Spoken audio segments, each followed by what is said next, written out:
Today's session is on significance of environmental factors in an interior, sources of light and reflectance factor. Welcome to the session. Technological advances may be innumerable, but for any building or structure, the fundamental purpose or the primary function stays more or less unchanged.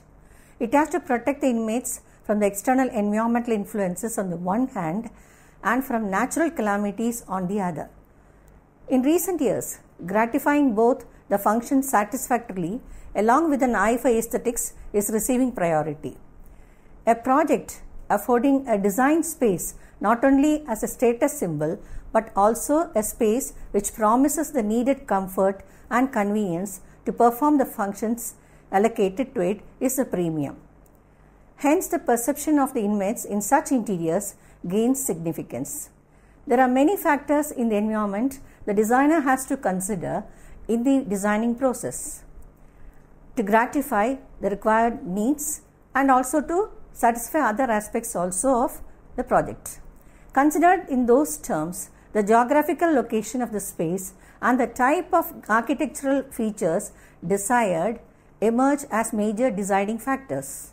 An understanding of the factors therefore becomes essential. Perhaps light as an environmental factor warrants special address as it is received in two forms, that is, in natural form and as artificial form. This module entails three major objectives. It aims to delineate environmental factors and their influence on space designing, project practical measures to have a control of the factors to promise conducive environments for living, know about light, the supportive medium, and its manipulation. Environmental psychology is a well-emerged branch of study that considers the interplay of human relations and behaviors within the context of the built and natural environments, the interplay of the micro, meso, and macro environments. This branch of study relates fairly well to the aspects considered in space designing. The physical environment existing outside the house obviously affects the emotions and behavior of the people who occupy spaces, especially the rooms in the house. For instance, even when staying indoors, a cloudy day can cause discomfort and mental disturbances for a person. Similarly, a noisy event, for example, a political meeting being conducted in the neighborhood, can be disturbing for an elderly or a patient and a student preparing for exams. Though they happen in the external environment, their impact can be great on the inmates. These are pointers addressing the significance to be accorded to segregate external environment intrusions while designing interiors. It may demonstrate how internal structures are to be built or designed so that external influences have the least influence on the qualities of the interior and the residing inmates. Coming to the point under consideration, it can be said that those factors which can pose as a challenge in the natural world can be successfully manipulated and utilized in other forms and used in interiors. With scientific research revealing all the ways our environments can affect the mind, these factors all the more become more crucial in designing space. The field of environmental psychology calls for designers to look through a different lens and strategically examine the inner lives of the people who use these buildings. The goals lie in integrating environmental factors such as HVAC, illumination, color, art, and ergonomics into the unconscious mind so that one's perception is positive, which in turn shall motivate one to be more effective wherever they are and in whatever they do. Environmental psychology as a field of study exhibits an overlapping similarity with many other disciplines like planning spaces for living, ergonomics and human factors, lighting, sound and acoustics, interior design, etc. The interior design approach has been defined as a process of creative problem solving, a process of creative constructive behavior. It is a systematic process of conscious thought that integrates academic knowledge with imagination. The design process can be viewed as a sequence of steps or stages. When something is designed, the designer will have to think about a number of things which will usually have a large impact on the design and how it eventually turns out. One needs to visualize the outcome before embarking on the design process. The factors which need to be considered by the designer during the design process are the intended function, aesthetics, user needs, concepts of sustainability, laws pertaining to buildings, ergonomics in designs, safety and security, factors contributing to maintenance of sound health, availability of tools, materials, expertise, and existing standards. There are several factors in the external environment which by default have either an entry or have an influence in an interior space. They need to be understood, their influence on inmates analyzed, and measures to tackle them practiced. They exert an influence on the behavioral aspects of the people using the spaces. Evidently, the ultimate aim of providing a comfort zone for the inmates becomes not as a question of choice. Hence, consideration of these factors in space designing gains significance. Few such environmental factors are the incident daylight, that is natural light, external temperature, humidity, annual or seasonal rainfall, direction of wind, type of land or terrain, and the topography. All these factors showcase a concrete impact on the residents staying within a built environment. To curtail the impact, a basic practice of control over the indoor environmental quality would prove highly beneficial. Indoor environmental quality includes statements for 9 specific characteristics. It includes 4 characteristics of indoor air quality and 5 characteristics of human comfort which need to be addressed in all kinds of space designing. Pointers of satisfaction for appreciable indoor air quality are these: drafting the plan meeting the basic requirements for indoor air quality, restricting exposure of the inmates to environmental tobacco smoke, controlling IAQ issues resulting from construction or renovation process, and selecting low emitting materials and furnishings. Coming to the factor of human comfort. We have to facilitate high-level individual occupant control of HVAC and lighting systems, ensure appropriate thermal conditions, create interface between indoor spaces and outdoor environments through daylight adequacy and beautiful views, monitor optimal acoustic conditions, devise energy-efficient lighting mechanisms, and optimum control. According to the Samkhya school, light is one of the 5 fundamental subtle elements, tanmatra, out of which emerge the gross elements. The Vaisheshika school gives an atomic theory of the physical world on the non-atomic ground of ether, space and time. The basic atoms are those of the earth, prithvi, water, pani, fire, agni, and air, vayu. Light rays are taken to be a stream of high velocity of tejas atoms, fire atoms. The particles of light can exhibit different characteristics depending on the speed and the arrangements of the tejas atoms. The Vishnu Purana refers to sunlight as the 7 rays of the sun. Light and lighting are thus elements considered indispensable in a person's everyday life. Among all elements, lighting is the most important one. It is a vital element of design. It affects not only one's perception but also one's response to the environment. Good lighting makes a house warm and friendly, lively or restful, and is also essential for efficient vision. An ideal lighting can be obtained by having enough knowledge on their importance, requirement, types and lighting required for specific areas. Selection of the right kind of lighting in appropriate places, adding glamour and charm to everyday living receives special mention. Being an environment factor, it affects every human being. Any surface that is struck by light rays reflects some of that light, so it has to be handled with caution. Now let's see the importance of lighting. Lighting in the interior of house should be given due consideration because of the following reasons. Seeing things properly and clearly requires ample lighting. It further enhances visibility. An adequately illuminated house always looks bright. Emphasizing an area or an object in the interior and exterior of the house comes easily with proper lighting. Work productivity and outcome can be improved with adequate lighting facilities.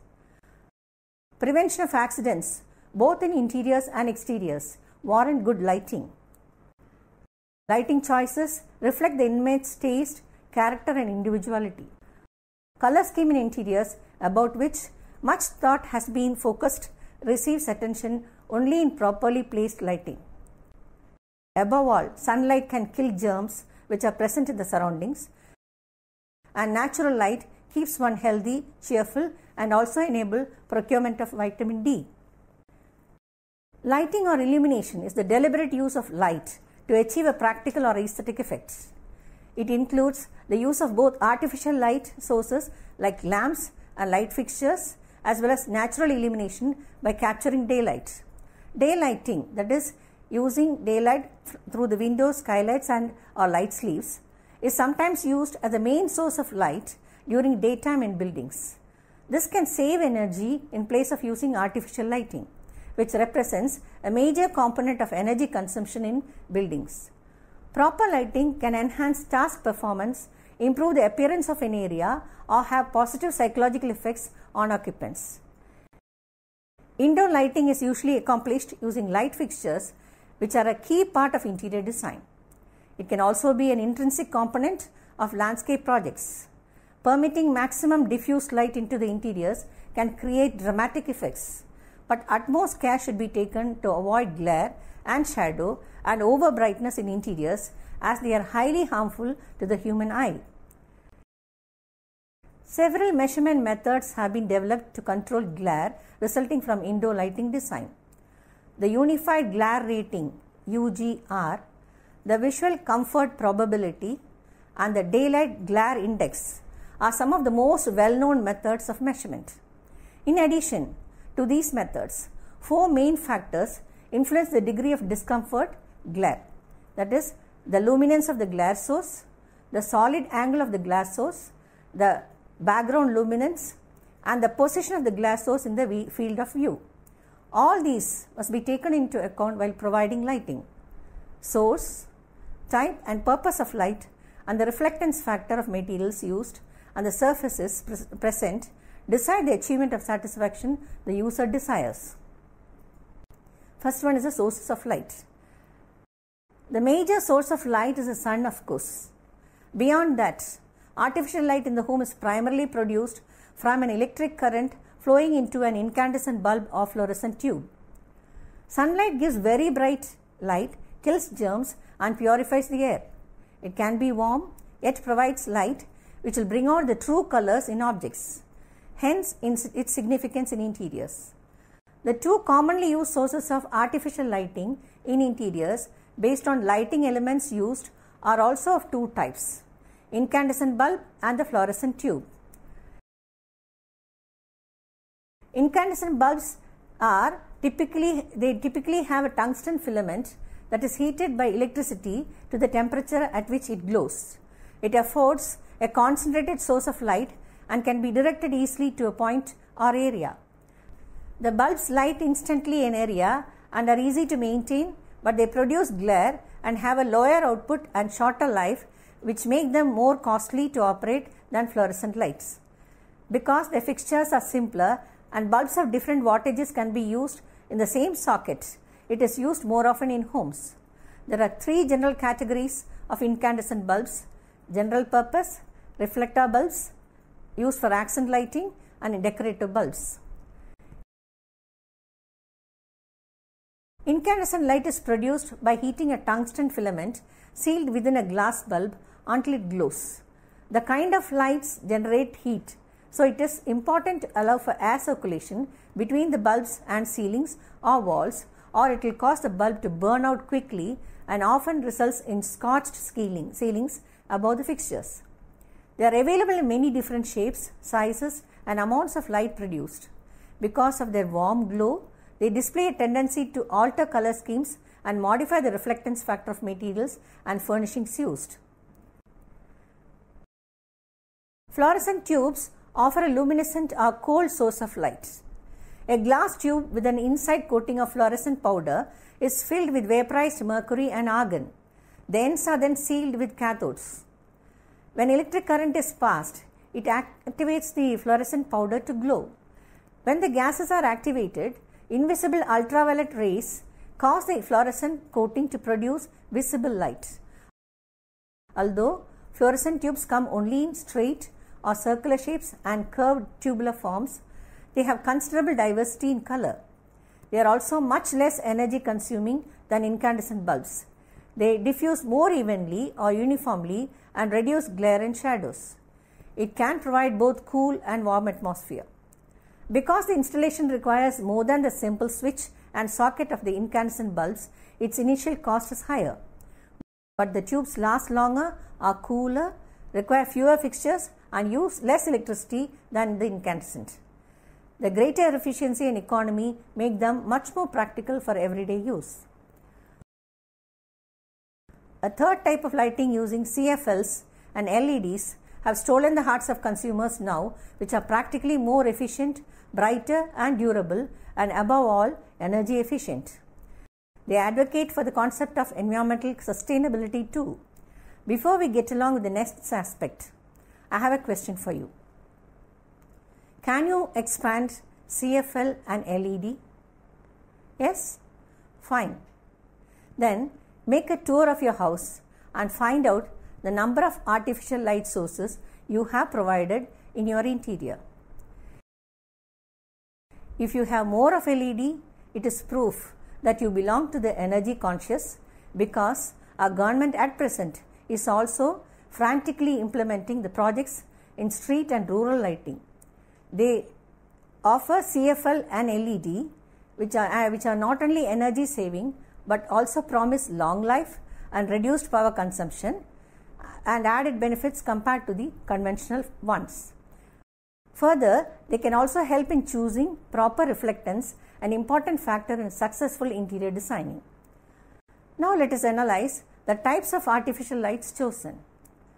Those selected for use in interiors can be considered under 4 utility-based concepts: choice based on purpose and effect, choice based on type of lighting and element used, choice based on reflection, and choice based on lighting fixtures.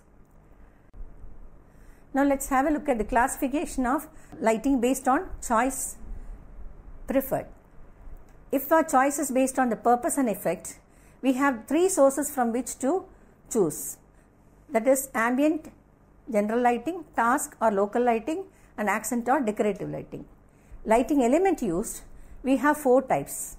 That is incandescents, fluorescent tubes, CFL and LED. If it is reflection, the major factor, we have 5 types. We can go in for 5 types. It can either be direct, indirect, diffused, semi-direct or semi-indirect lighting. And if it is lighting fixture that is a botheration, then it is either architectural or built-in lighting or non-architectural portable lighting. Let us see the first one, which is choice based on purpose and effect. These offer 3 types of lighting. They are ambient or general lighting, which is the first one. It illuminates a room uniformly like how the sun illuminates the earth. It enables people to see every corner of a room in a safe, reassuring way and brings to equal attention the design and color of the whole space. It minimizes bulkiness of furniture, the darkness of shadows, and often harsh contrast of local lighting. It is rarely bright enough for close work, and it can be harsh and monotonous. So it is always combined with local lighting. It can produce glare and shadow. Second one is task or local lighting. It indicates direct and functional illumination needed in specific places like specific activities, for example reading, cooking, sewing, eating, etc., provided by this lighting. This light source can be high or low but shielded. Local lighting also creates pools of light that attract attention and draw people toward a circle of activity and warmth. It can be used to help direct traffic, set a mood, locate up large rooms into islands or make up a small room appear to have several distinct areas, thus visually enlarging its space. It assures focused illumination. Usually, the source of lighting is a portable lamp with some type of shade to concentrate light in a certain direction. Third one is accent or decorative lighting. Typical source of decorative lighting include candles, crystal chandeliers, fixtures with many small lamps, pin, spot or tiny Christmas lights. The special contribution made by accent lighting can be experienced immediately when one enters a room filled with sparkling lights. It stimulates, helps accentuate focal point and provide the personal touch that highlights a room. This kind of lighting enriches one's environment by establishing a pleasing ambience. It may be illumination of an art object, the receptive flow in an entryway, or colored globes infusing a space with tinted light. It may be a combination of general lighting and task lighting. Unless one is very prudent and careful in the choice of these lights based on purpose, the primary aspect for which they are used, it can cause glare, shadow, and may also be responsible for defective reflectance. What is reflectance and what is reflectance factor? This is another aspect about which designers have to practice caution, as the lighting provided ipso facto can create fantastic lighting effects or cause concern for reflectance. It is calculated as the ratio of the reflected to the incident flux, a reflected flux to the incident flux. Stated in simple terms, it is a reflection of a fraction of the radiant energy reflected from the surface. Interior designers, architects, consultants of color and paints in interiors, environmentalists, and even medical personnel building a hospital should show interest in deciding this factor before choosing a color, paint, glass, or metal accessories and flooring tiles. This is applicable for all kinds of buildings, especially residences. So a small MS can change the ambience in its totality. The aspect of reflectance is the factor that can decide if one's home is welcoming, peaceful, calm, cool, and rejuvenating for the user. Contrarily, it can be jarring or unnerving or very harmful to normal sight. To create proper ambience, materials and accessories used in the interior are chosen based on their light reflectance value, LRV, which is an indication of the visible and usable light that gets reflected from a given surface when it is lighted by a known source. They are generally given in the labels of many products. Designers planning the lighting component in an interior estimate the number and type of light sources and fixtures based on these values. It enables them to provide appropriate lighting effects desired by the clients to satisfy exclusive needs. They are also highly essential in places where children, elderly and physically challenged people reside, where this aspect comes in hand to caution them about important aspects like wall-to-floor junctions, floor levels, ramps, door corners, handles for grabbing and the like in a contrast color. LRV is a value depicting the proportion of light reflected back from the surface. So, the more polished, specular a surface, higher the reflection. Similarly, among neutral colors, reflectance for white is high, especially when used on the roof. It provides a comparatively cool interior and saving in energy. Use of dark colors or black for roof will give you a result in the contrast. It all depends upon ultimately the material of the surface where the light falls. Room surfaces and luminaire reflectors also showcase typical reflectance levels. Metals display maximum reflectance factor as high as a range extending from 50 to 92%, that is low polished nickel to highly polished silver. 20 to 70% by finishing materials, that is granite is the lowest and marble is the highest. And 10 to 85% by various paints. Brick is the lowest and white is the highest. Similarly, concrete, plywood cabinets, wood, timber used for furniture and doors all have their own reflectance factor and hence reflect the light falling on them to a certain extent. If not treated properly, this character of light as a supportive medium may jeopardize the entire decorative system in the interior. In summary, I would say that the environmental factors may appear very docile, but their impacts on mankind, especially in indoor situations, can prove harmful. Relegating due respects to each and every environmental factor will render a very healthy place to live in. In conclusion, I would add that you inspect your own surroundings and rectify defects, if any. I hope you have understood all the 3 objectives of this session. Wish you all good health in your healthy indoor environment. Thank you.